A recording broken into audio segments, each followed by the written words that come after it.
ఫంక్షన్స్‌లో, పెళ్ళిళ్ళల్లో మనకి బెండకాయ ఫ్రై అనేది పెడుతూ ఉంటారు కదా!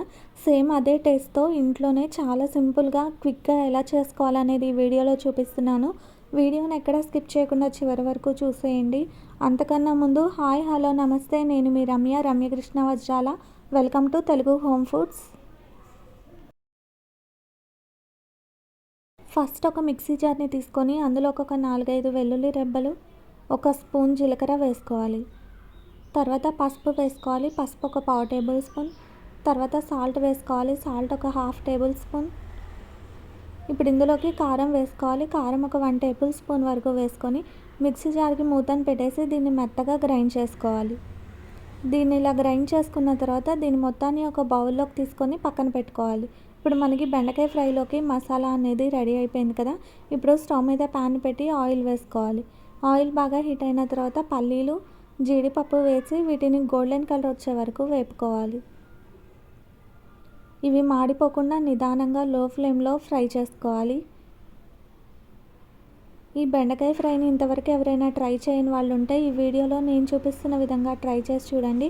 టేస్ట్ అనేది చాలా బాగుంటుంది.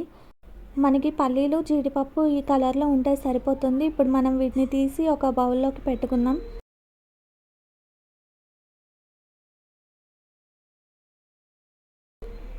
ఇప్పుడు ఇందులోకి కరివేపాకును వేసుకోవాలి. దీన్ని కూడా కొంచెం వేసుకొని ఫ్రై చేసుకొని దీన్ని కూడా బౌల్లోకి తీసుకొని పక్కన పెట్టుకోవాలి.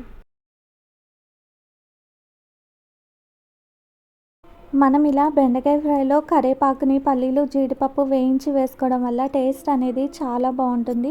ఇలా వేయించుకున్న కరివేపాకు అంతా ఒక బౌల్లోకి తీసుకొని పక్కన పెట్టుకొని ఇదే ఆయిల్లోకి బెండకాయ ముక్కలన్నిటిని వేసి ఫ్రై చేసుకోవాలి. లేత బెండకాయల్ని నీట్గా వాష్ చేసుకొని చిన్న చిన్న ముక్కలు కట్ చేసి ఈ ఆయిల్లోకి వేసుకోవాలి. ఇలా ఆయిల్లోకి వేసుకున్న తర్వాత ఇవి గోల్డెన్ కలర్ వచ్చే వరకు నిదానంగా ఫ్రై చేసుకోవాలి. స్టవ్ని హై ఫ్లేమ్లో పెట్టకూడదండి. ఎందుకంటే హై ఫ్లేమ్లో పెట్టడం వల్ల బెండకాయ ముక్కలు అనేవి పైన మాడిపోతాయి, లోపల పచ్చిగా ఉంటుంది కాబట్టి లో టు మీడియం ఫ్లేమ్లో నిదానంగా వేయించుకోవాలి. ఈ బెండకాయ వేపుడిని కూడా చాలామంది చాలా డిఫరెంట్ వెరైటీస్లో చేస్తూ ఉంటారు కదా!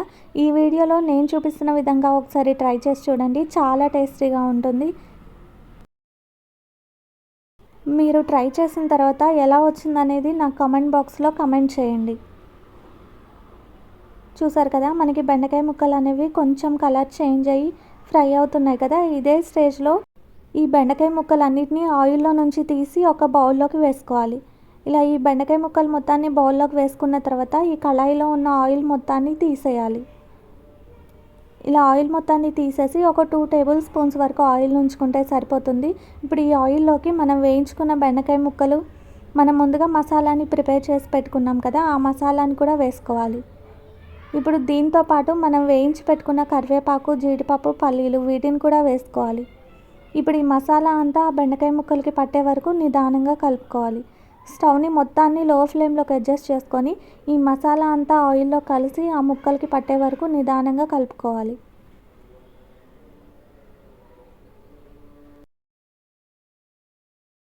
ఇలా ఒక 2 to 3 మినిట్స్ వరకు కలుపుకున్న తర్వాత చూసారు కదా, మనకి మసాలా అంతా చక్కగా కలిసిపోయింది.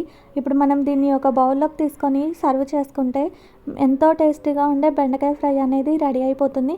ఇది మనకి రసంలోకి, సాంబార్లోకి లేదంటే డైరెక్ట్గా రైస్లో తిన్నా కూడా చాలా టేస్టీగా ఉంటుంది. ఈ వీడియో నచ్చినట్టయితే తప్పకుండా ఒక లైక్ చేసి మీ ఫ్రెండ్స్కి, రిలేటివ్స్కి షేర్ చేయండి. ఇలాంటి మరిన్ని టేస్టీ రెసిపీస్ కోసం తెలుగు హోమ్ ఫుడ్స్ అనే యూట్యూబ్ ఛానల్ని సబ్స్క్రైబ్ చేసుకొని పక్కనే ఉన్న బెల్ ఐకాన్ని ట్యాప్ చేసి ఆల్ అనే ఆప్షన్ని సెలెక్ట్ చేయండి. అలానే ఇన్స్టాలో కూడా తెలుగు హోమ్ ఫుడ్స్ పేజ్ని సెర్చ్ చేసి ఫాలో చేయండి. Thanks for watching.